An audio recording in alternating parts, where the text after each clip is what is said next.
it's never easy to start a speech after being compared to Winston Churchill. I was going to say I'm going to try to be modest, but when one British member of Parliament said that, Churchill quickly stood up and said, yes, and the honourable member has much to be modest about. Your comments, Minister Alexander, remind me of my 33rd birthday, when my father told me at 33, Winston Churchill had already written more than 4 books. Thomas Jefferson had already written the Declaration of Independence, and Jesus Christ had already lived his entire life. So it's about time you did something with your own life. It's always good to have parents that keep you grounded. It is amazing to be here 10 years later. I remember back in 2004. How many of you were there when we held that election in 2004? Wow. So we managed to keep you coming back. But I look back on that time and I say, what were you thinking, electing this 25-year-old skinny kid whose clothes were too big and didn't fit properly, and who was running against the Liberal Defense Minister? I remember one of the first doors I knocked on. This 14-year-old girl came to the door and she said, yes, can I help you? And I said, can I speak to your father? And she said, Dad, someone's here to talk to you. And he said, who is it? She said, some kid. And he said, tell him that I don't have any bottles or cans to donate. And it just so happens that young lady is actually getting married today. I'm going to her wedding to show you how much time has gone by. And I've noticed, looking in the mirror, that there are even a few gray hairs that are starting to pierce through. So time only moves in one direction. Lisa was part of my very first campaign. She left her office and her job to work on that effort, and I remember some of the adventures that we enjoyed together throughout that time. She brought a young man named Stephen Gilman to the campaign. He was a very hard-working and focused young man who absolutely loved his cat Milhouse, who was named after one of the characters on The Simpsons.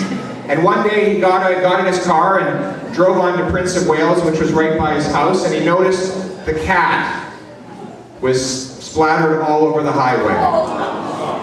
And so immediately he called Lisa, and he told her he was devastated. She sent Joe over, and Joe had a shovel, and they brought the cat's remains into the backyard, and they buried the animal, gave it a beautiful little funeral. And Stephen would not come to the campaign office for 3 days. Some of the ladies on the campaign were actually bringing in sweets and baked goods to make him feel better. And finally, after 3 days, he walked out the front door, and there was his cat walking up the driveway.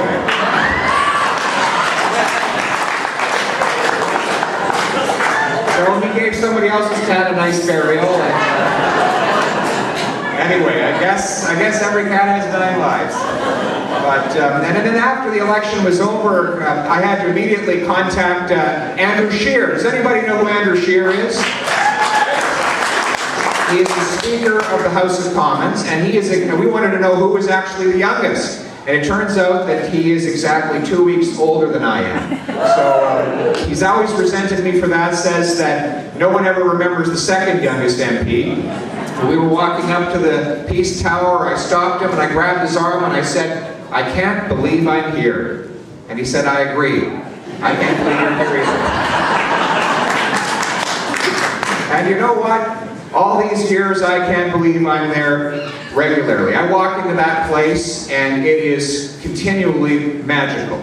I think that Dr. Tupper and Minister Alexander would agree that there's something special about the chamber. How many of you have been inside the House of Commons to see what it looks like?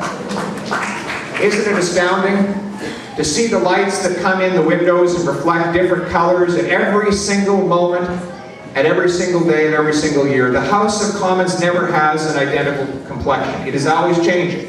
It's kind of like a river. You can never stick your foot in the same river twice, because it's always flowing and always changing, and frankly, no one in the House of Commons is indispensable, because the House of Commons was not made to elevate the powerful. It was made to keep the people in charge of the country. We started 800 years ago, this tradition, with the Magna Carta in 1215, of putting our rulers under the power of the law. And throughout time, we have continually transferred that power from the leadership to the people, and I believe that we are the beneficiaries of that great blessing. You know,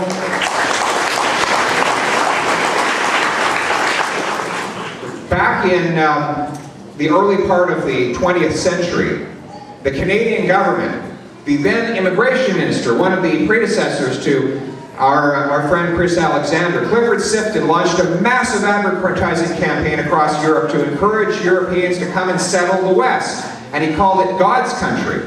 And he said that Canada, in these advertisements, was a land of great wealth. A land of great wealth. Now, there's going to be a test at the end of my speech. A land of great wealth. Remember that, because Europeans remembered it.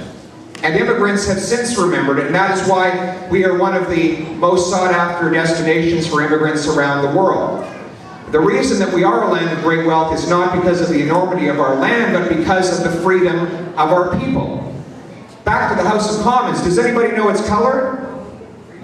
The color of the House of Commons is green, because the original commoners actually met out in the fields of Britain. They were the common people. The red, still the Senate. Oh, God bless the Senate. That was for the royalty. But the reason that the commoners rule in democracy is because through the evolution of our British parliamentary system, the people have become increasingly powerful at the expense of the rulers, and that green will always be the symbol of those who toil in the fields to provide the prosperity of the land. Now, I've had occasion, as has Minister Alexander, to do a little bit of traveling.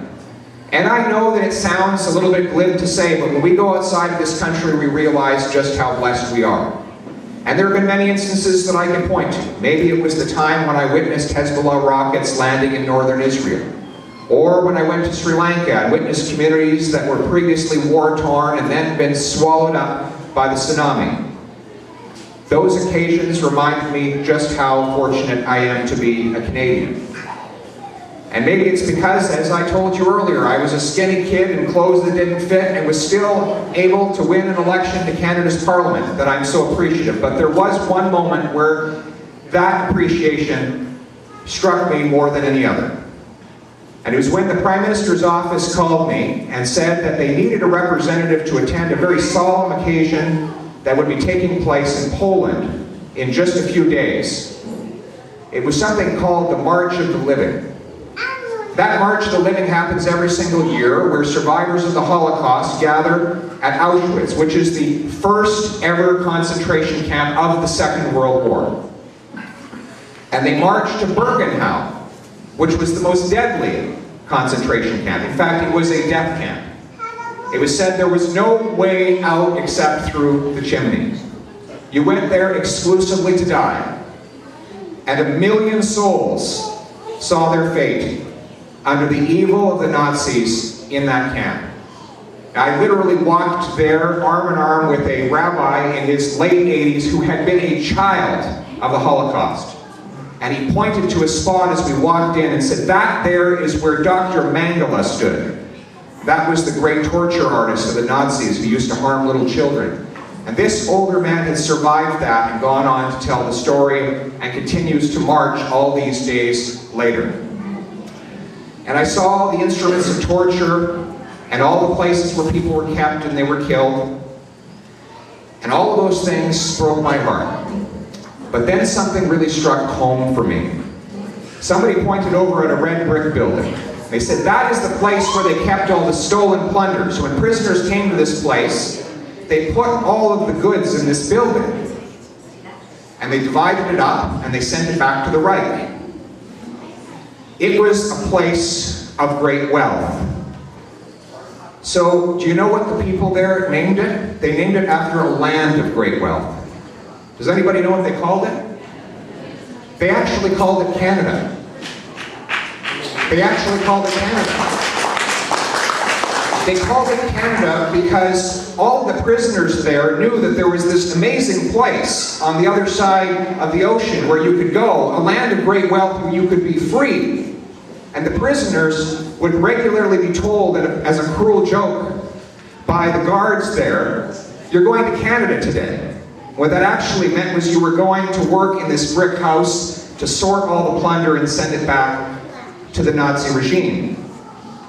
But it struck me that all of these people died wishing that they could come to Canada. But somehow we all made it here. For no particular merit or reason, I made it here. Because my ancestors from Ireland and France and Britain were lucky. We made it to this great land of wealth. And we have to be eternally grateful every day that we made it to this place. The greatest country in the world, and not only must we be grateful, but we must be worthy by doing what we can to fight every day so that more and more people can enjoy the fruits and the blessings of freedom with which we have been blessed by God and country. Thank you very much.